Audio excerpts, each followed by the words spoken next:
Hey guys, so I uploaded a separate video of the actual gameplay, which it's a little bit rough to do when you don't have all of the pieces needed.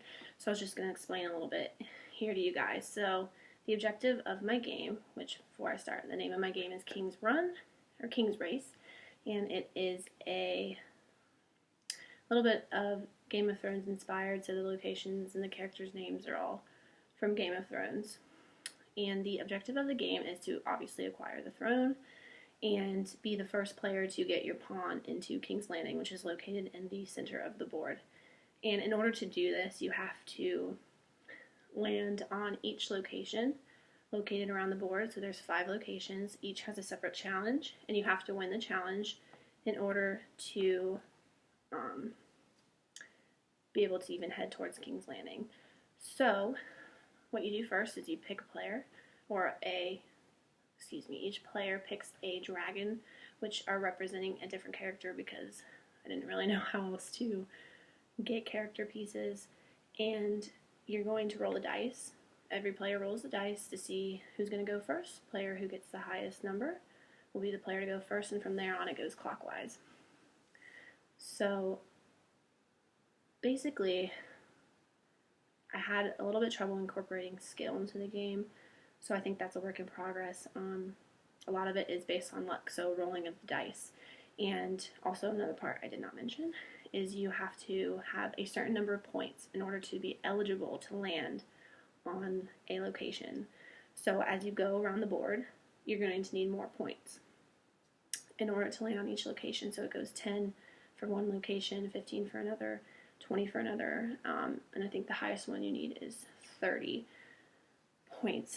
So, but you don't need you don't need to earn a separate set of points in order to land on each location. So your points are going to add up.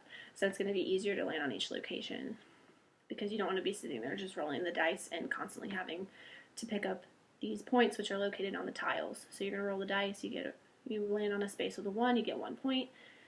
You land on a space with a 10, you get 10 points, and you're already eligible for the first location.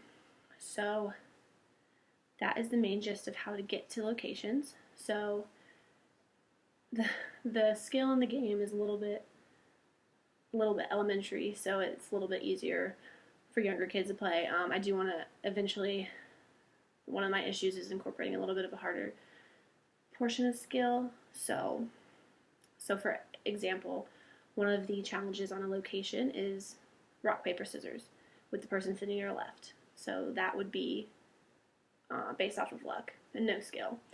And then another location is there's going to be a printed maze, just a little with a pencil. You just have to get through the maze in under a minute. So that's a little bit more skill based. And then the other one is flipping a coin and guessing heads or tails, so that's luck based. So those are all of the challenges within each location are located in my PowerPoint that has the rules. So I tried to incorporate a little bit of skill. It was a little bit difficult, so I do think after the midterm that's something that I'm going to have to touch up on and make a little bit more intricate. So let's see, what am I missing? So yes, and then there are also, along with the point tiles, there's a tile with a GM on it, and those are challenge cards. So those are basically just another luck portion.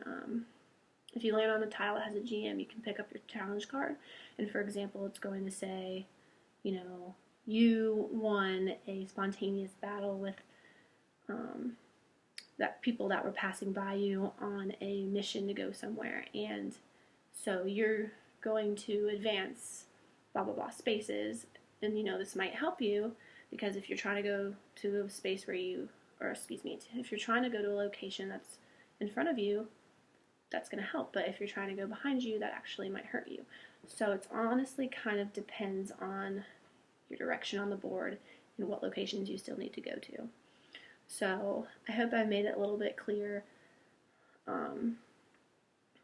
There's not too many pieces involved. You have the game cards and you have the hourglass, which I still need to go get from a game. Maybe I'll go to my parents' house and steal from one of their games. But and then you have the character pieces, and then you are going to have the challenge maze and the quarter.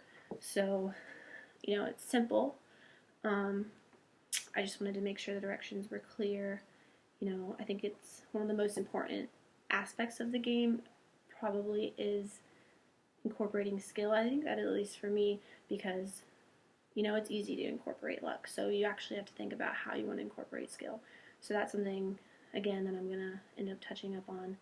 So I hope some of you guys watch Game of Thrones because it's a great show, and it'll maybe help you at least with the location names and the players that you are choosing to represent yourself in the game. So that's just a little bit about the game. Sorry, Professor, for being a little bit late and with this post. And yeah, I look forward to, furthering the construction of it and making it a little bit cleaner and more fun to play. So that is all, and I look forward to your feedback.